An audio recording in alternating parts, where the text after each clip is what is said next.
All right, welcome to Microcollege. This week on Microcollege, we are thrilled to be speaking with the founders and leaders of an exciting young program in Egypt. This is the Nour Holistic Education program, which runs programs in the Sinai around St. Catherine's Monastery, one of the really holy and fascinating places in the whole world. Our guests today are Mohammed Bassyouny, who has been working in the education field for over 10 years. He started his career in Egypt and then transitioned to the African Leadership Academy in South Africa, and later served as the Dean of Academics at the Island School in the Bahamas.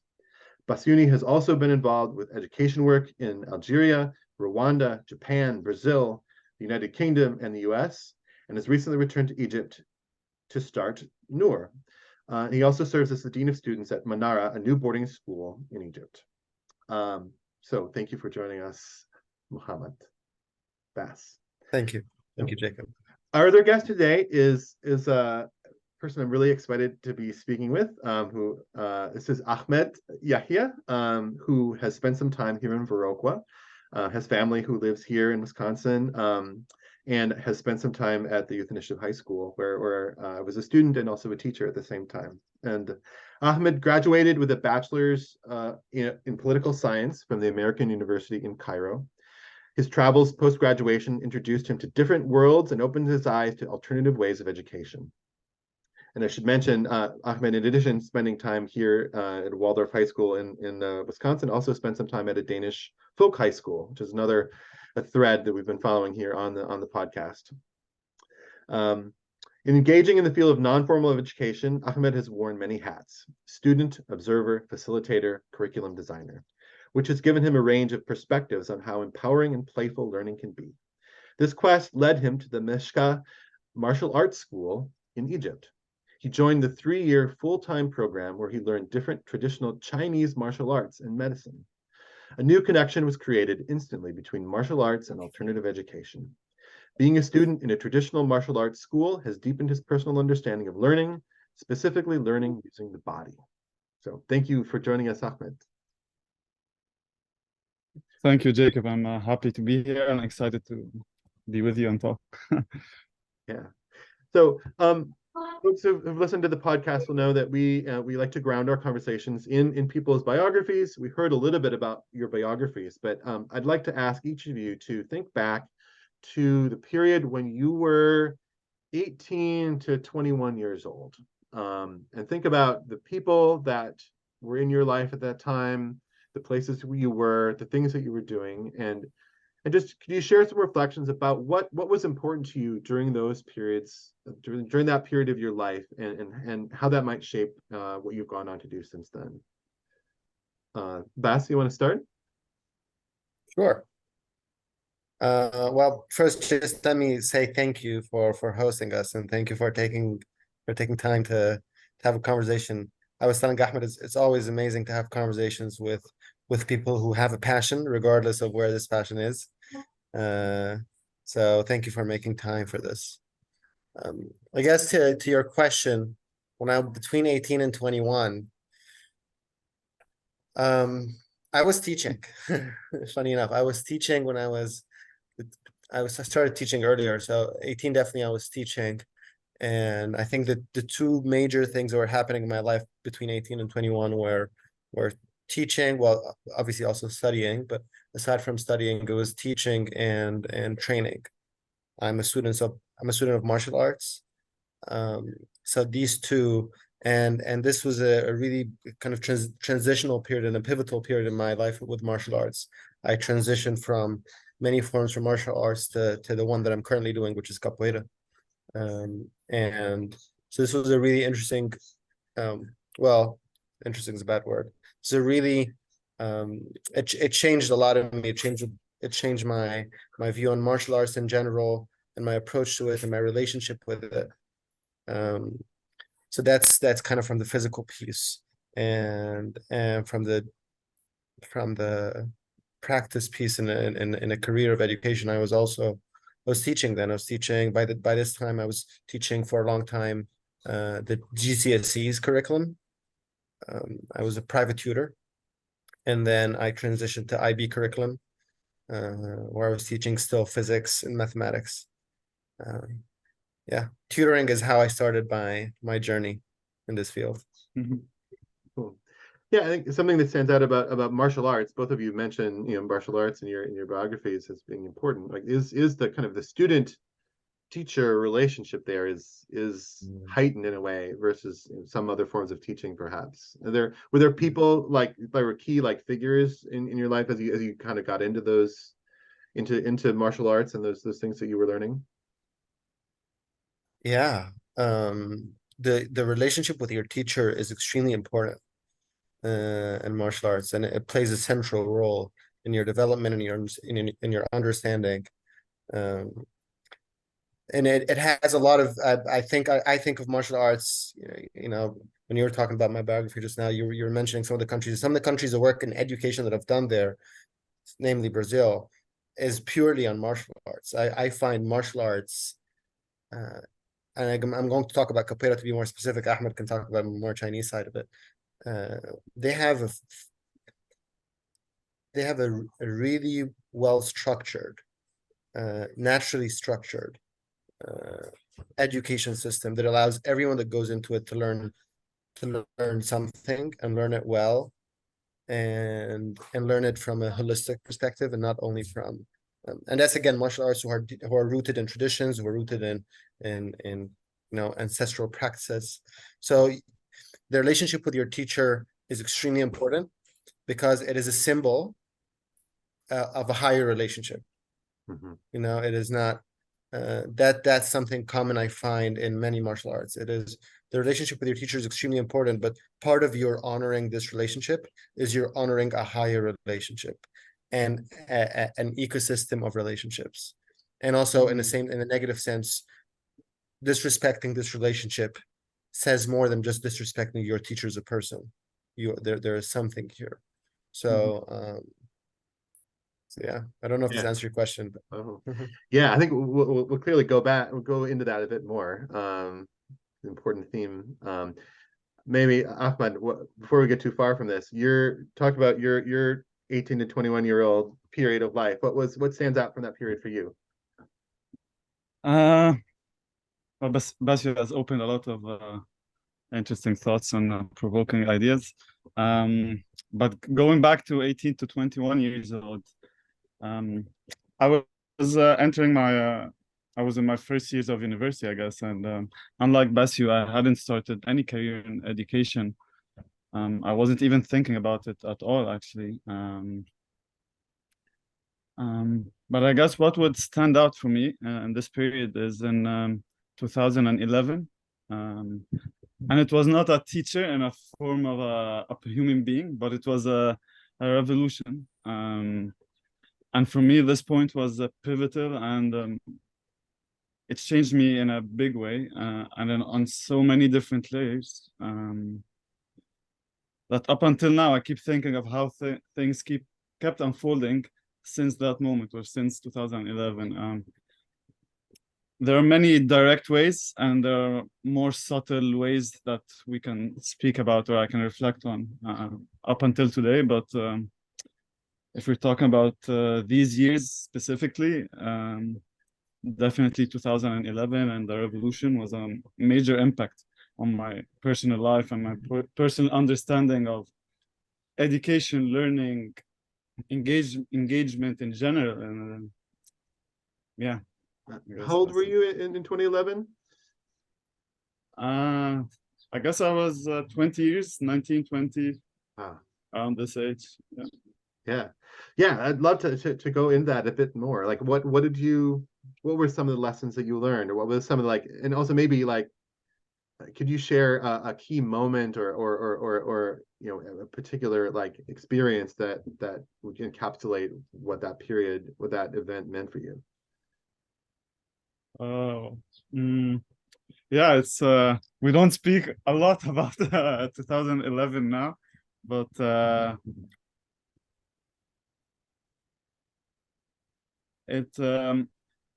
there are so many levels, and for me specifically, personally, it's kind of a waking up call for me to start have more intention in my life in general, generally speaking.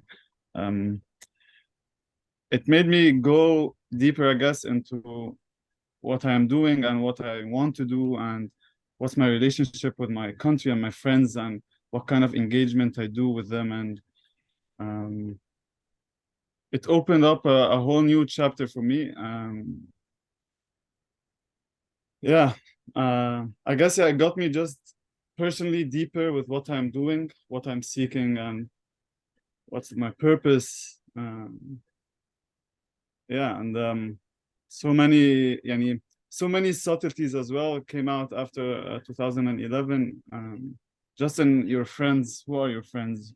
What do you speak about? Like, what do you read? For instance, and honestly, I wasn't really into education or schooling or university or even reading before that, and something shifted afterwards. And it's not like it's not something that I can explain it in 1, 2, 3, but it was a process, I guess. It was a process, and it unfolded many layers within me, and I'm sure it's something that a lot of people share here. But yeah. My sense is that that in the past 2 or 3 years, everyone in the world and also the students that we have been working with here are the people who came of age during the COVID disruption of the last few years, and I think the major historical events, whatever they are, revolutions, pandemics, they're watershed events that cause people to re-examine their lives. And if you're coming of age, if you are becoming an adult in that period, that's especially those are like marked kind of periods of time. And so the conversations we've had with young people coming out of that, people who finished high school online, or people whose whole lives are disrupted in some way during that period, were it's certainly a different quality to the conversations we've been having. I wonder if that's similar in some way, and in a different kind of diffuse way. Yeah. So yeah, and both of you, your stories involve some real explorations in different parts of the world, and educational explorations. And I wonder if you could talk about that, and about how did you decide where you went, and what were some of the things that you experienced in different parts of the world that you traveled to. That's it. It's a big open-ended question. Yeah. Ahmed, you want to start? You can go. Well, yeah. Well, I mean, Ahmed, maybe you could talk. I know a little bit more about where you were. You were here, and also to the which was the folk high school you went to in Denmark. Brambia High School, or Brandberg, that's in English. Yeah.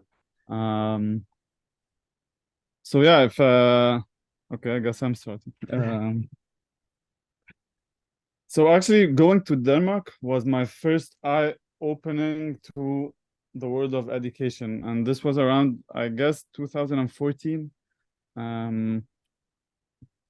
So I went to Denmark not for the purpose of alternative education, not for the purpose of learning in an alternative way or anything. I just traveled with the purpose of, I finished university, I wanted to do something different. I was initially going to Colombia, plan didn't work out, and I landed in Denmark at Brambia. And it was funny because I was going there with the sense that I'm going to work, assist in the school, whatever way I can. Not necessarily teaching, like I was just going to spend some time there. And on my first day, I remember, like I met one of the teachers there, and she told me, "Hi Ahmed, this is the school, and today, starting today, you'll be a student for the next few months." And but it came to me as a shock in the beginning, but just living there and being with the students at the school was again one of the most memorable and learning experiences that I've had. Like I had like very naive questions, and like just like, can we call this education or this learning is this really a school? Because I came from a completely different background of traditional schools. And again, I didn't have the mindset of alternative education or schooling, or I didn't go with this intent.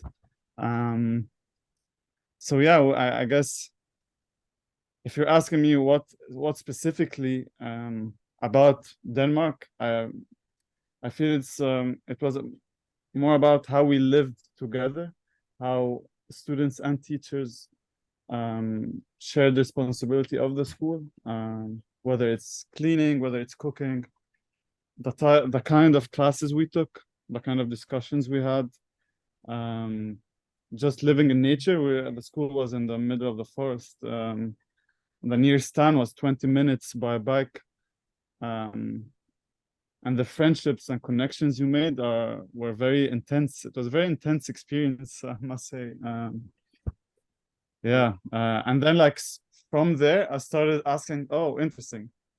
This is education, this is a school. So what is education? What is learning?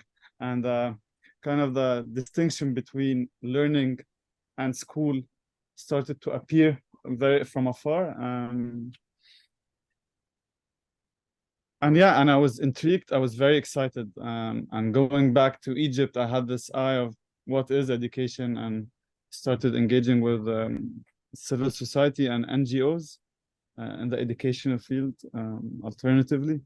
And from there, working a bit in Egypt, I then came to Morocco. This is when we first met, you and I.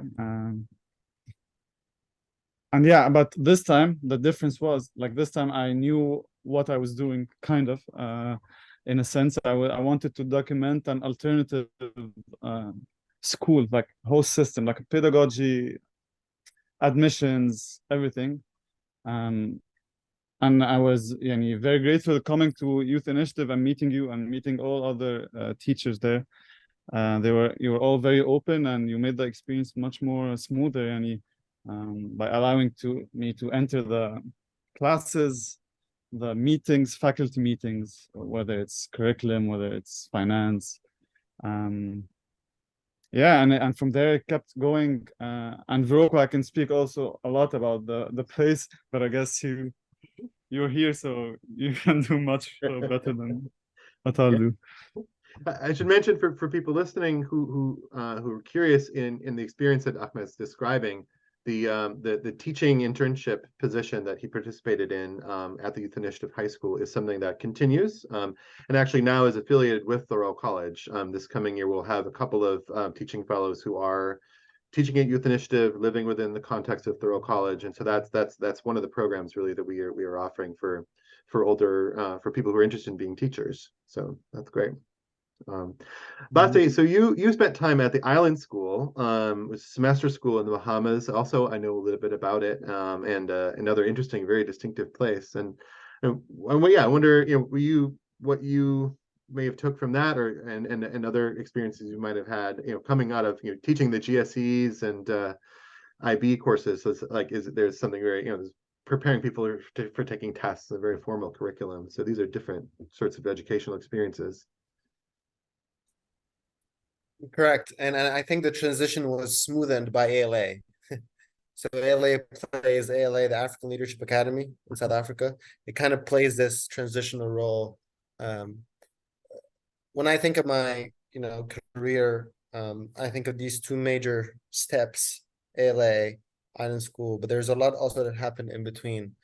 But these two places I owe a lot to, in terms of my learning, my own education, like Ahmed was just saying. ALA has a really interesting model. So ALA is a 2-year program as opposed to the Island School. Island School is a semester program.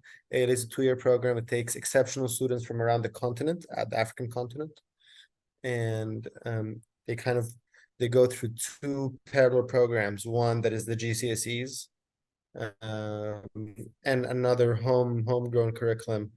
It is around African identity. The mission of the school is to develop the next generation of African leaders, and it is this is very much, you can know this the moment you step foot on campus. You'll know that this is a school that's trying to raise the next generation of African leaders. So it was a really interesting. I went to ALA to essentially to be with people who love what they do. Mhm. This is really why I went to LA. I was trying to find this in Egypt, and although you can find people here and there who can, who are really passionate about education, but they're not in one space. And for my own development, I needed this. I was not yet ready to start something or to do something, and it's highly uninformed. And so I think going to LA is just, more than the students. Students, of course, were amazing, but the faculty and the team behind it were all so very passionate about it. Whether you agree with them, with their stances on different topics or not, but they're rich conversations. And this is something that I found at ALA is very unique to ALA, I think. The team is a really strong, passionate team, very well informed, very learned people. And then, so, this was the transition for me to stay in the GCSEs, but at the same time, see how education can be different. First time for me to boarding school, first time for me in a curriculum that's not graded. We're talking about mastery transcripts. We're talking about things that for me was the first time to hear about. And then, the opportunity of Island School, because Island School and ALA had a partnership we sent two of our students. We sent two of our students to their summer school. And my advisee came. I was an advisor, and my advisee came. She's like, "Mr. Bass, you have to go to Island School. It is all you, Sean." She's very close to my heart. And I got in touch with them. They had no vacancies. I said, "Hey, like, I'm really interested in the work you're doing. Let me know whenever there's a good opportunity for me to come." And they reached out a year later. And they're like, "Hey, there is a good opportunity now." And I went, and again, another major transformation for my career, in a sense. I really learned. I saw that Thoreau College is one of the things it's trying to do is trying to root itself in a place-based education, and this is also very central to the Island School. The Island School is all about place-based. Chris Maxey, the founder, Chris and Pam, the founders, he is all about experiential learning and expedition-based learning. And I went also to the Island School in a transitional phase to the Island School, and Chris and I were working on developing a curriculum that is really kind of the center of it is expeditions, and the center of it is experiential. He did not want students to be in the classroom for more than a few minutes. He wanted the students to always be out. And it was me, rooting. Chris is more of a dreamer, and it was me and also definitely other faculty members who trying to build an education experience around the experience itself. So I think there I learned a lot. I learned more about holistic education, more about being a community, living and being in a community where, again, in a lot of parallels with Thoreau College, growing some of our own food, generating some of our own power. Our students are hands-on.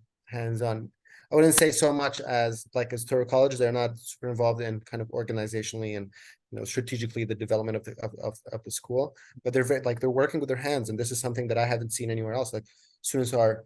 It was a student's call to say, "Are we still taking showers? Do we have enough water to take showers, or is it going to be sea showers from now on?" And students will do the call back to say, "Hey, community, we can take showers again." So to give students this power and to make them that involved in the community and was something for me that is awesome, because like Ahmed, I never thought of this as education, coming from a more class-based education. By class, I mean classroom-based education. It was this, the definition of education that we kind of grow up with. Although we are exposed to other types of education all our lives, it's just not named that. Right. So I did martial arts since I was 9 years old, but I never thought of it as an educational tour, an education system, until a lot of things happen, and then I was able to see the practice that I'm doing every day as educational. I was able to see my relationship with my mother as educational. So in that sense, it was kind of revolutionary in my own thinking. It allowed me to see day-to-day things that happen every day, as an opportunity for education. And it allowed me to reflect on on other ordinary parts of my life that are actually, with more reflection, become a lot more prominent and take a lot more mental space. And with more reflection, there's a lot that can come out of it. So I think these two opportunities were pivotal in the shaping of my thinking of education, definitely in the thinking of Nour. I mean, Deep Springs I'm a distant lover of Deep Springs. And I had one of my students, I wrote a recommendation letter for him to go there. And he went there, Sami. I'm definitely a distant lover of Deep Springs and their model, and a lot of, and Ahmed would know, a lot of the times we talk strategically about Nour, we bring in Deep Springs and try to get inspired by the work they do. But being at the island school and being at ALA formed a lot of what Nour is or trying to be, and also personally, it formed a lot of the ways that I think. So yeah, I think I there's a million ways to describe the two experiences, but at the island school I really learned the how, and at the ALA I really learned kind of the why or the what. Island school is also very big on the why. There are two schools that are rooted in something, and that's something else. I was trying to find something in Egypt that is educating for a higher purpose, not for exams, for something, whatever this thing is, whether we agree with it or not. I was just trying to find an education institution that's trying to do something with people, not only trying to get them through exams. And ALA was doing this. If you're a student at ALA, you carry this responsibility from day one, being a leader for Africa. And if you are an island school, you carry this responsibility from day one. We are trying to raise a generation of people who are sustainably aware and environmental stewards and vicegerents to the earth. So this, in this sense, education was always rooted in something bigger or something as big as it should be, and not just I'm teaching you because I want you to get an A, which was a lot of my experience in the early days too. But I also have, I'm not going to talk a lot, but I also have something to say about this type of education, because I feel like in the criticism of this type of education, we throw the baby with the bathwater. So I think there is a lot to be said here too. Beautiful. Lots of powerful stuff there.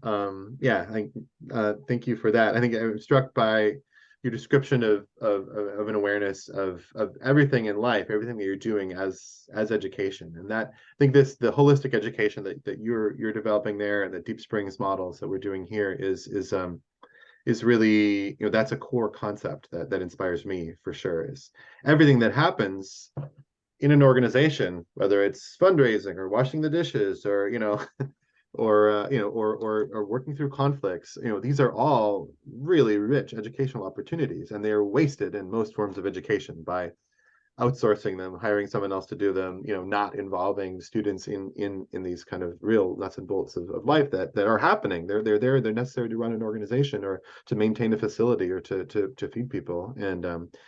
There's I'm always trying to think about ways, how can we include the students in this, whatever it is, and usually you can, and students have a lot to add. So that's awesome. So right before we get too much farther into this, we need to, could you describe Nour? Like what is I think really encourage people to go and check out the website and get some visuals from this. It's a remarkable place. And but yeah, tell us the story. What is Nour like, and what is involved in it? Bryce, you want to go this? Sure.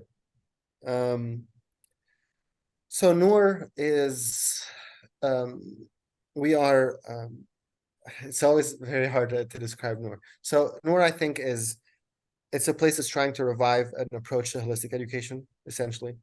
We are based in Santa Catherine, although we don't have a Nour space there yet, but this is our classroom, Santa Catherine, the mountains of Santa Catherine. We call it our sacred classroom because it is really a sacred classroom. It has been historically sacred for many years, and it is our place that we run our programs in, and we are trying to revive a holistic education. And by that, we mean the education that we're trying to provide for our students is an education that's not only based, that's not only trying to develop a certain aspect of them, but it's trying to develop them as human beings, as full human beings, acknowledging the fact that they have a body, they have a mind, and they have a soul. And these three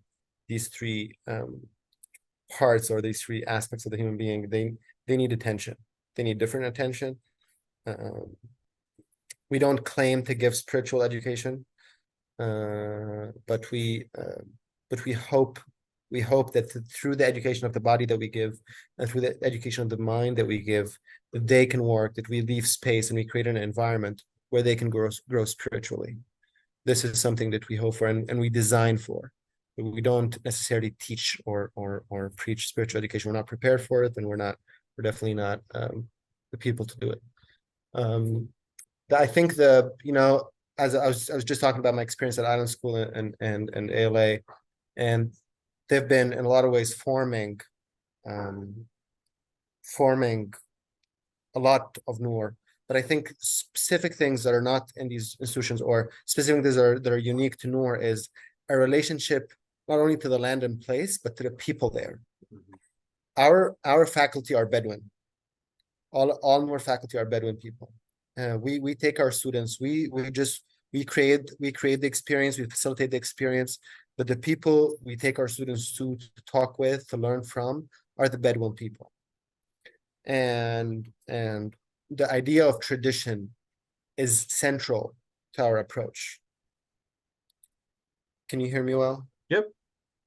The idea of tradition is central to our approach. So one of my teachers say there's a difference between, he quotes another person saying there's a difference between tradition and traditionalism. Tradition is the living faith of the dead. Traditionalism is the dead faith of the living.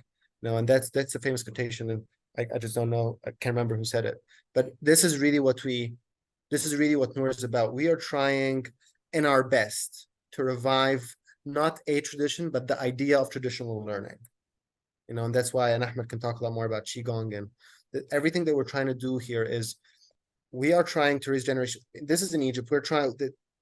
Our programs are run both in Arabic and in English. We have students from all over the Arab world. And we are trying to raise a generation that is rooted in its tradition. We don't want a generation that is not rooted. So we're trying to raise a generation that is rooted in tradition, in its own traditions, but at the same time conversant with contemporary cultures and contemporary problems. We have learned a lot from the West. And we keep learning a lot from the West. But there's certain things that we cannot take from the West.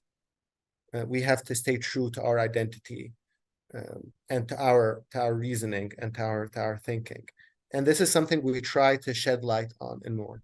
The readings that we bring, we try to read for people who are lost in translation, and to read for people who have the marketing for them has not been done well, and we try to revive. We have great thinkers, and part of the program, and I'd love to, if you can come down one time and you can see our program, and at least we can give you a booklet. The readings that we do bring from different traditions.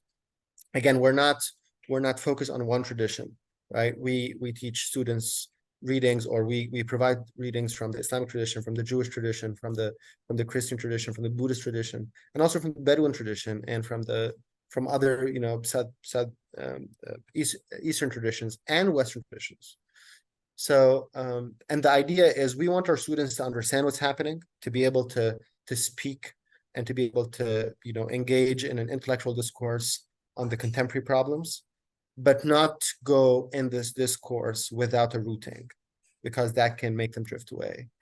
So, I think what we do in Nour is we try to revive a holistic approach. Traditional learning or the traditional approach to learning is central to the development of our students at Nour, and the place is an immense asset and immense gift from God, really.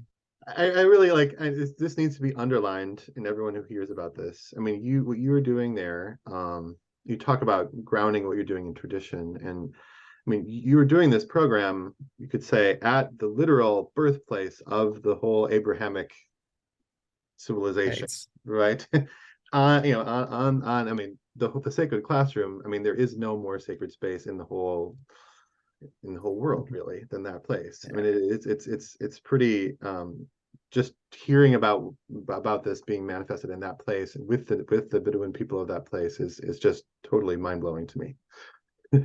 We talked to our students about that. We said this is the place that God chose to train Moses, and this is the place that Jesus came to, and this is the place also that Muhammad spoke about, our prophet, peace be upon him. So it's really a place, and especially in the midst, and its geographical location is also extremely interesting because it is very close to areas of conflict, but it is a safe haven. You go to Sainte Catherine and you will find Sainte Catherine is the place is named after a Christian, a monastery, a very sacred monastery. The population is Egyptian, and the tourism, the main tourism is from the Jewish community, and they're all living together in extreme harmony, without raising any flags or without doing hugs, or it's just the environment there is I think the way it should be. We are all at the end. In my tradition, we say this: you have to learn to be human before you learn to be a Muslim. If you can't get humanity right, there's no way you'll be able to be a Muslim. And I think people there get that. People there get the idea of we're humans. We can agree on that. Amazing. Ahmed, do you want to add anything? I guess the whole thing about one of the main pillars is tradition, and traditional ways of learning as well. And for me personally, and this is where when Bassyouny and I first met, I feel like there were different connections that happened. One of them was the idea like we both come from a tradition, and for me it was the idea is recent in a sense that when I entered the Mishkah, it also kind of changed my perspective to the whole idea of what learning is.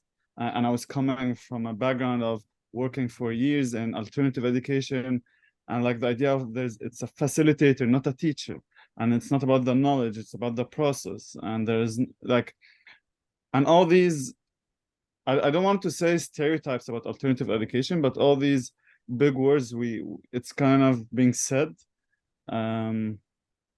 And I was coming from this background, but then going into Mishkah and learning traditionally martial arts and having a teacher who has the knowledge, which I don't have, in a very direct way. It was a bit challenging, to be honest, in the beginning, at least with my own self and my own thoughts. And I remember I used to go back to my other friends who we work together, and like at the school we do this, that, and this is not what we're doing, and like this is not kind of a philosophy or how we go. But I guess the transformation happened when I just started training and getting more into understanding. I'm not saying that I understand what is tradition or traditional way of learning, but I'm getting at least a bit closer to how traditions and traditional way of learning and the relationship that Bassyou spoke about with the teacher and with the lineage. It's not just about the person, right? It's the teacher, the person is just he's transmitting knowledge that sometimes it's not even written in books. It's not, you cannot Google it, you cannot scientifically prove it. It's just you have a teacher and there's a certain trust, a certain respect, and you take the knowledge and you, as someone who graduated and now became a teacher, who also transmit it. So which means there needs to be a certain kind of trust and respect in the system and in the way how traditionally people used to seek knowledge, which also is an important I guess aspect also at Nour, is how we view knowledge. And it's not just about, yeah, we have a reading program and it's very intentional, and we do have a curriculum, but it's definitely about living with the Bedouins. It's definitely about waking up at 7 a.m. practicing, and then cooking, and then cleaning, and then hiking, and doing a workshop with a Bedouin, whether it's walking with a shepherd or like sitting with the wise man of Katrine, it's definitely about all of these, and this is all knowledge for us. And I guess for Nour, it's yeah, I would definitely agree. And as we said before, I think, Jacob, that this is something that we're still understanding more as we do more programs, as we do more readings, as we have more talks.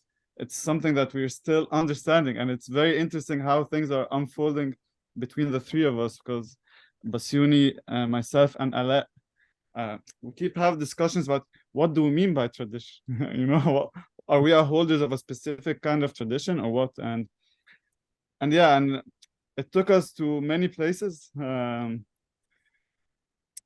But I would say like tradition, being in nature, and yes, of course, it's Saint Catherine is a sacred place.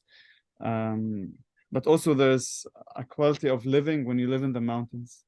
When you live in when you wake up, you're not in, most of our students, I guess, come from a city, whether it's Cairo or another smaller city, and so do we, and we all live in a. Well, I guess in our team, I'm the person who lives in Cairo. So just living in the mountains and living in nature, you connect to something different that you're not used to when you live in the city. And then it's kind of more like, it doesn't need to be talked about. We don't talk about how does the mountains make you feel like, but you see how every day something, you change a little bit more. We have no network. You cannot access, even if you want to, you cannot access anything else. We're just inside, we are together, and that's it. So yeah, I would say, yeah, it's a very inspiring, and yeah, I second what Bas you said, that maybe one day you'll be able to come and we experience this together, and I'm sure you have a lot of experience as well in like going into the forest and kind of understand what we're speaking about here. But Saint Catherine is different. Yeah, no doubt. Yeah, one of the things you remind me of is Deep Springs. You know, since you know about Deep Springs, you know, you can see there's a similar development, although that was over 100 years ago there. About the founder of Deep Springs really articulate what's the curriculum. It's working, it's living together, it's self-governing. Then, you know, behind all of that, there's the desert, right? And he said to the students at Deep Springs, you know, just listen to the voice of the desert. Right. And that, yeah, that's the context is so important for the education happening there. Yeah. So can we also sorry, go ahead. Go ahead. No, go. That's it. There's just an important thing about Nour. I don't know if you know that the name itself means Nour, and it's an Arabic word that means light. And the name itself is inspired by traditions, right? So light is a symbol of enlightenment in many traditions. And also I would say it's kind of this understanding of light, or this metaphor of light is taken also in modern worlds. But in many traditions, light is a symbol of enlightenment. And when I said we don't necessarily teach spiritual education, in some traditions, you can never teach. There's no spiritual education really that happens. You cannot teach spirituality, something you have to. This is an inner journey. So and there's this, you know, idea of light being, there is light that's available to everyone, and then there's light that only a few can access, and only a few can find. And it's not an elitist perspective, but it's by this few, it's the few who are able to do the work, or who are willing to do the work, right? So this is something also we shed light to in Nour, is the name. What we can do, everything that we can do is help the outward journey, help the journey, show you the light outwardly, right? But to see the light it's an inward journey, and only you can embark on that, and only you can help yourself with that. So I just wanted to shed light on the name, on the name, because I think it's essential to Nour. Yeah. Thank you. Yeah, that's important. I want to ask about that. Can you just nuts and bolts concretely, you know, how many people participate in these programs? How old are they? How long are the programs? And a little bit about the kind of the day-to-day structure of them that you could share to give people a concrete image. Mhm. Do you mean in general or in one program, how many students? In one program, let's say at a time in a cohort, or within a group. Uh, I guess we can take the next. So actually, we're preparing to travel next Tuesday, Tuesday night, to our summer program, which is the longest program Noor has done so far. So this time it's also the program with the most people participating. So it's 9 students, right? Bless you. Am I correct? 9 students. We're going for 10 days in the desert. The age for the summer program. So we have two kind of programs. There's a summer program and there's a winter program that's dedicated more to adults. You can speak about why and how did this happen. But the summer program, which was the main program that Noor developed around initially, right? Like a summer program for students, teenage students. So from 15 to 19 years old. So yeah, this summer we're going with 9 students from 15 to 19 years old. We're going to St. Catherine for 10 days. And then we also have like a winter program, which usually happens late December, I guess early January. And it's directed towards adults. And each year it depends on the theme. There's a different theme. And accordingly, we have people who are interested in the theme. For example, last winter, it was about on learning and education. And we had a group of teachers and people working in education in general. Mhm.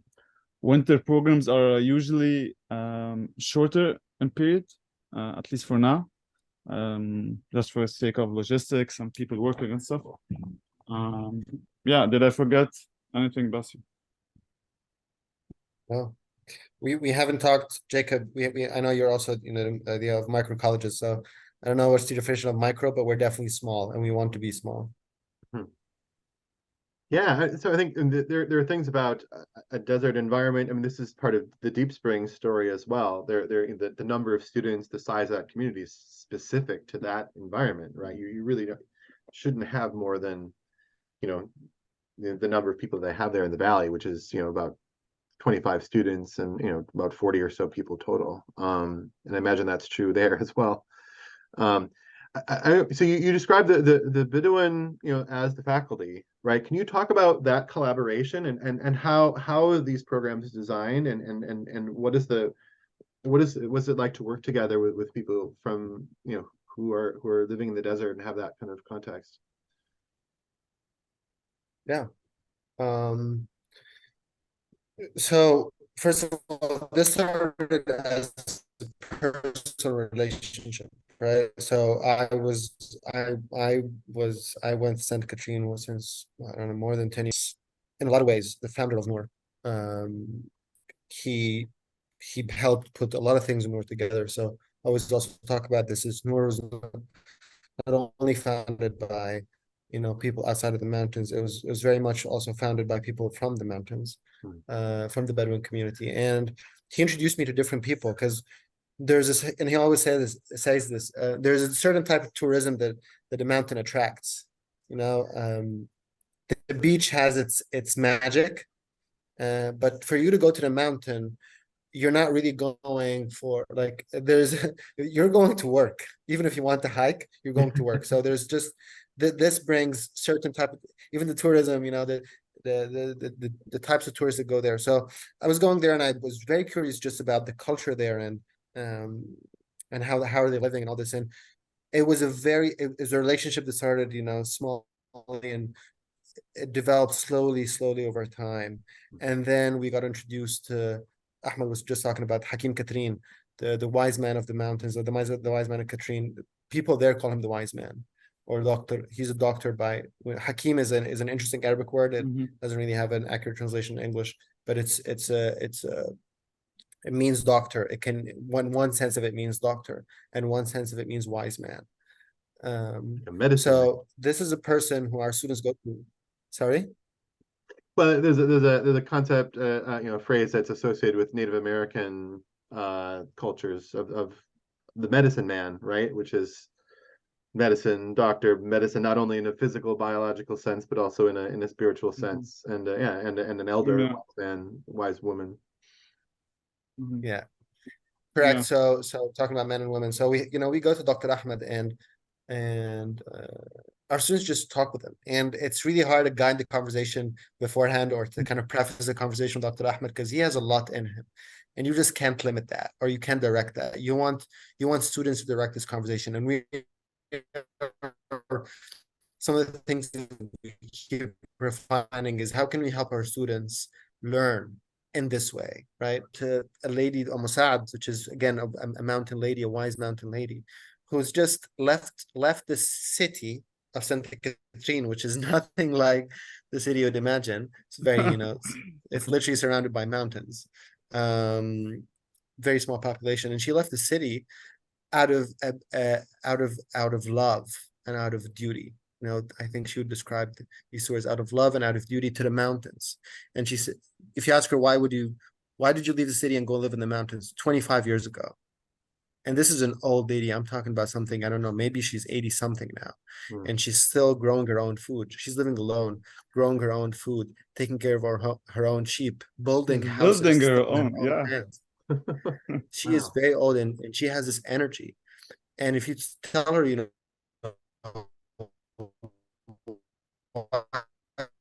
the mountains and say, I can't leave the mountains to sleep alone. They just converse with these people and they learn a lot from them. Whatever Ahmed was saying, that every program has a theme. Whatever the theme is, these talks you can get out of it in whatever lens you're putting on. This is how I think of the theme. We can put the sustainability lens and do the same exact thing, and then you can put the beauty lens. We had a program on the idea of beauty, and you say the same exact thing, but then you just look at it from a different angle. Teaching a learning lens. So we don't really direct what the Bedouins say or control or want to control that, but we just introduce our students to people who have a lot of knowledge. And knowledge just overflows from these people, and they can talk with them. Harbeya, the shepherd that Ahmed was talking about, just walking with Harbeya, seeing how she treats the animals, she her relationship with the animal, her relationship with the mountain, and it's something that we're trying to get better at constantly. Is how can students are not used to just doing an ordinary thing like a conversation, and thinking of this as the classroom, the learning opportunity. How much can we preface this and equip students with tools to flesh out this conversation and make most out of it? So I don't know if this answers your question, but it came from relationships with the Bedouins, trusting. The Bedouin is like Bedouin people are traditional people. They have slow trusting process. So the first time you come around, they're not like the second time. They're not like the third time. They're not like the fourth time. They slowly open up and they slowly trust you. So it's definitely a slow developing relationship. Still developing, hopefully. Yeah. And yeah, just adding on that, having, again, it's as Bassyouny was saying, like having St. Catherine and like the discussions and the hikes and the walks and the cooking as the classroom, as he was describing, it's it's a beautiful process. It's also challenging in different ways from an educational lens, how to design for that. But because again, you cannot direct it, and this is what makes it beautiful and more natural, and you can able to connect to it more. At the same time, of course, you have the discussions there with the students, because we all live in a city in some way, right? And we're all not used to having knowledge being as someone sharing a story, for example. And this is considered a precious piece of knowledge that's been transmitted through, like, I don't know, hundreds of years. And this is kind of what traditions are, right? Or like it's shared experiences being shared, the stories being shared from one generation to the other. But then having the discussion with students of, oh, this is not scientific. he was I don't know, he was lying. How did he know that this plant would do whatever? Like, it's a very interesting process and challenging in a way to how to facilitate it, in a sense, from a, because again, it doesn't matter what we believe, but how to just facilitate the process of making things, I guess, as neutral as it can be. Of course, we all believe in we have an agenda in terms of like what we believe in and our ideologies and stuff, but how to not let it influence. So we don't want to romanticize the idea of traditions and the idea of mountains, but we just want to provide it as an opportunity that it's not there anymore, at least in our context, in my context specifically. It's not available to have this opportunity of living and seeing different ways of living. And you hope for the subtleties of learning that come in and rise in between all the moments, between the schedule, between the readings, all the subtleties in between. Yeah, and you hope that things will inspire people and let us move into our days, and it happens. So yeah, right, it happens. yeah, yeah. Miracle. Yes, isn't that the magic? I really, yeah, that I resonate with that very strongly. But what a remarkable opportunity to have, just the privilege to connect with people there who have that deep connection to the tradition, to the place, and are willing to share it. That's so special. It's what a remarkable thing.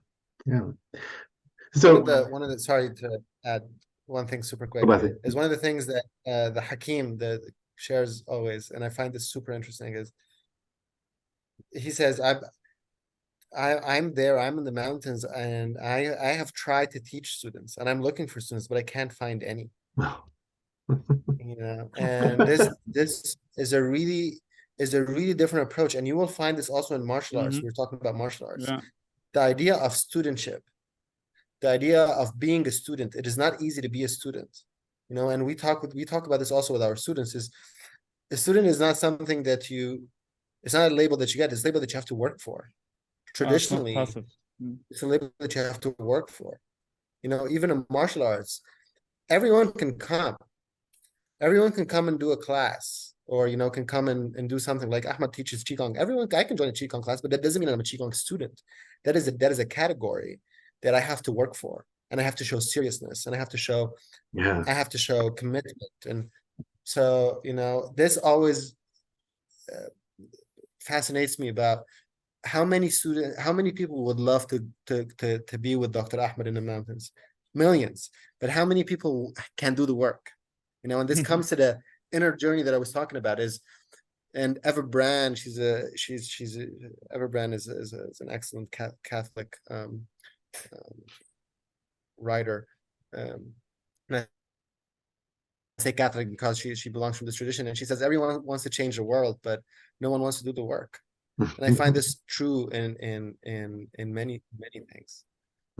So yeah, I just wanted to shed light on this. Is again something that we talk with our students about, is that the idea of being students, and because in these days everyone is called student. You go to school, you're a student automatically. But where's the work that you've done to earn this? Yes, beautiful. Yeah, that's a great question. Yeah, so into this, the one of the fascinating things about what you are developing there and modeling is, this, I mean, you can't imagine a deeper traditional setting than the one that you're introducing people into. But you're also bringing the martial arts traditions. You're bringing in these things from world culture in various ways. And can you talk about that? And what is, how does that kind of meld with the rhythms of the day and of the program, but also with this idea of tradition?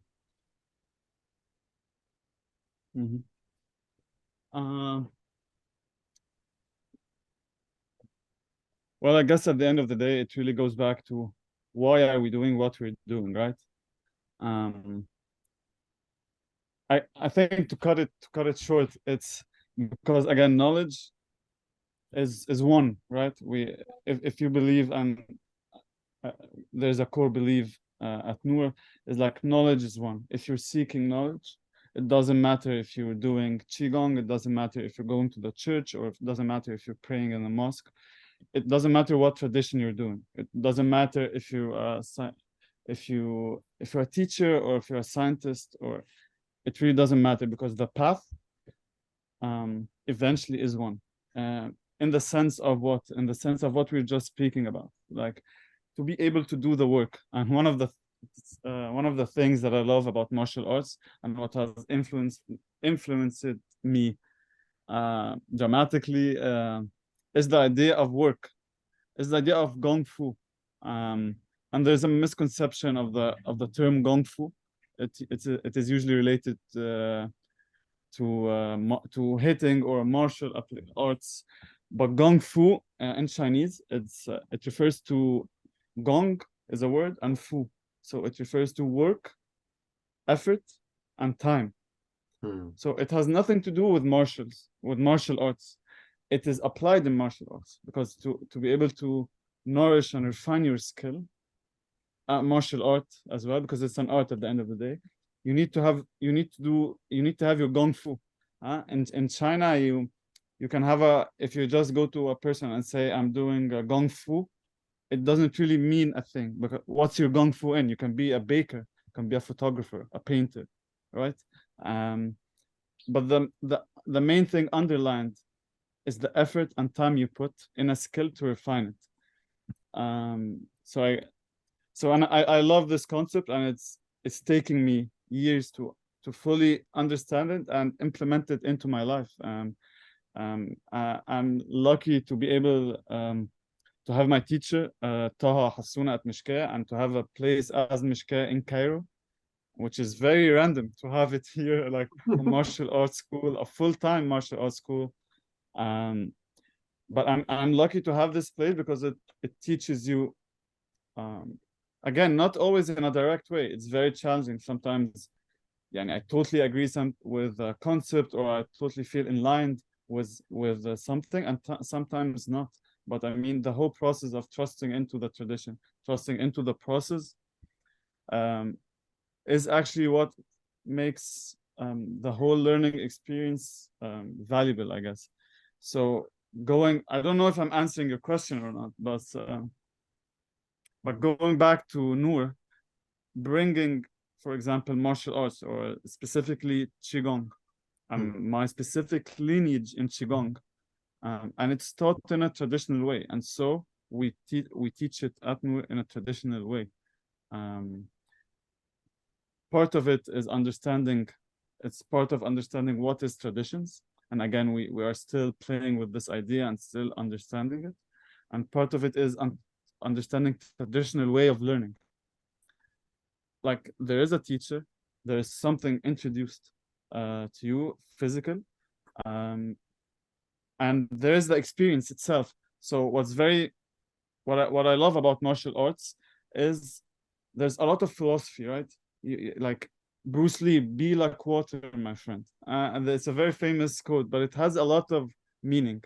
And what I love about martial arts is you take all these ideas, all these philosophies, and you practice it with your body, right? You don't just talk about them. You train every day for 7 hours, for 8 hours. You do things that you don't understand why you're doing it, but it's either you trust the process, you trust the gong fu of the tradition, right? There's thousands of years, and knowing also that you're not just doing something. It's not that I feel like I want to do this today. No, it's been thousands of years. People have been sharing experiences, sharing knowledge, and you're part of this kind of transmission.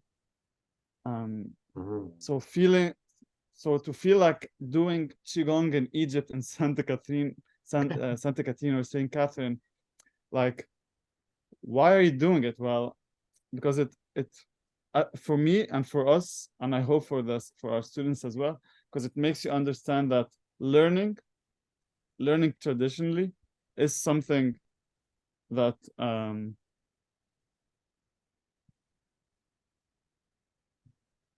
it takes you above the content.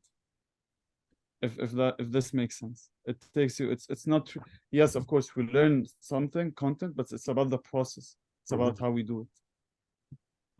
Journey. Yeah. Yeah.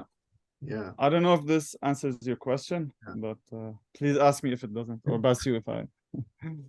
No, I think that definitely answers the question. And this is something you're doing qigong, like that's part of each day. Is that's a regular part of the practice during the summer program or during the program? Yes. So it's every day we wake up at 7, a bit early, and we start our practice at 7. And of course, part of it is using the physical, using our bodies to also understand learning. We usually, or at least society now, or this age, we are more into knowledge as in terms of books and readings. But really, if you don't know how our body functions, if you don't know why is it that my shoulders are stressed all the time, why is it that my neck is hurting, even though I haven't been doing sports, right?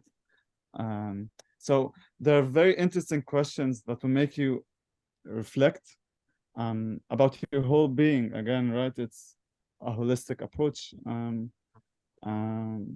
What is it about the physical that makes you like, how can we learn from the physical as well and understand that it is one? It's there's no I mean, it's not mind and body, as if like they're two separate entities. And martial arts and qigong, you learn that well, if you go more deeper into theory and Chinese medicine, you understand that you cannot divide them. They are the same. So by bringing this tradition, by bringing this physical practice, we hope to bring it and to connect to this physical and body and nature as well. Like practicing in Saint Catherine, in Saint Catherine is very different than practicing in the city, right? So yeah. I think one of the things that's striking in listening to both of you speak and reading your website is that, you know, I think a critique of contemporary education is that it really doesn't have a theory of the human being. It doesn't have an anthropology, right? What is a human being? And you can't really, or it doesn't have an explicit one, right? You can't really have an education without some theory of the human being. And so to talk about the relationship between the mind and the body, between the body, soul, and spirit, between the sort of the things that you're working with is it's really, you know, you're strikingly foregrounding that in everything that you're choosing to do with the students, which is really powerful. Yeah, so we're kind of coming up on time here, and I don't, you know, usually do this, but I imagine that people listening to this are going to be really inspired and excited about what you're doing, and I'm wondering what kind of you know, how people could be involved or could support what you're doing, if there's any way that people could do that.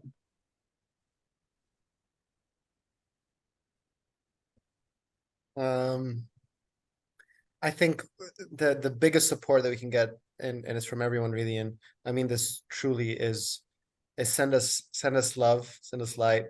If you're in a tradition or whatever you kind of believe in the world, send us through this belief, either prayer or love and support, or think of us good thoughts. I think we strongly believe in this. We strongly believe that, you know, praying for us or thinking of us in positive regard is the biggest support we can get. And there are, I think before anything, we'd ask you to come down and touch the journey. Touch this journey. See, you're always invited. Everyone around the world is always invited. Our student program is run in Arabic and English. Our adults program is run more in English because it invites, you know, practitioners from all over the world. So we've had people come from the States. We've had people come from the UK. We've had people come from other parts of the world. And we invite really people, especially to the adults program, to come from all over. And we are working also on a students program that is more international, that can work with, you know, students from non-Arabic backgrounds. You'll have to have some Arabic, but to fully understand the experience. But even with this, we are trying constantly. I think we've done well with people who don't speak any Arabic that can come, and we translate Mhm. as much as we can of the experience. But yeah, I think supporting. I think before we ask of anything, send us love, send us prayers, send us your good thoughts, and also come down and touch the journey. And you have been a great support. To open up a chance for us, even if no one sees this or hears this, just for the three of us to talk about this. I think the offsprings of these conversations is of immense use to us at Nour, and to someone like you to have the generosity and the kindness to use an hour and a half of their time to speak about someone else's passion. So this is really shows a lot of character, good character. And this is a great support. Every time we don't have enough time to talk about Nour with each other. So Yeah, it's that's always true. good for us to speak about Nour, to hear each other talking about Nour, and to form this understanding as we go. Yeah. Well, it is certainly my pleasure. It's one of my favorite things to do, is to have these conversations and just to become aware of this. I see it as it's a global emergent phenomenon. And, I think, so you should know that yeah, we've listed Nour on our website, of the Thoreau College website. There's a tab for the Microcollege movement, and I haven't mentioned this in a few episodes, so people should, if you're interested in this, all the programs that I've found out about, and many people that have been interviewed are listed there. Everything from Deep Springs to Schumacher College to Danish folk high schools to the Kotowari program in Japan, which I don't know if you've listened to Yeah, that episode, you should really listen to that, and Yeah. spirits. I read about it. Anyway, I feel like I've got a become aware of something happening in the world, which is very exciting. And I would say, Nour and what you're doing there, and the place that you're doing it is one of the most exciting things I've heard about. So thank you also for taking your time to share with it, and thank you for your work, both of you. So. Wow. Oh, Thank thank you, you, Jacob. Jacob. Really, and thank you for your work, really. And I mean it. Like, I'm not sure if I said it enough, but thank you for the work you do and for the opportunity for creating this space for us to talk and share. And yeah, and I was as I was hearing Bassyouny, he's right in that sense. Like, we don't get a lot of time to speak about Nour in this sense. And I feel like every time we have a discussion about Nour, there's something new that I learn about Nour, or about Bassy, or sometimes about his own personal story, or about my, like, it's very interesting how these discussions create something new. Yes.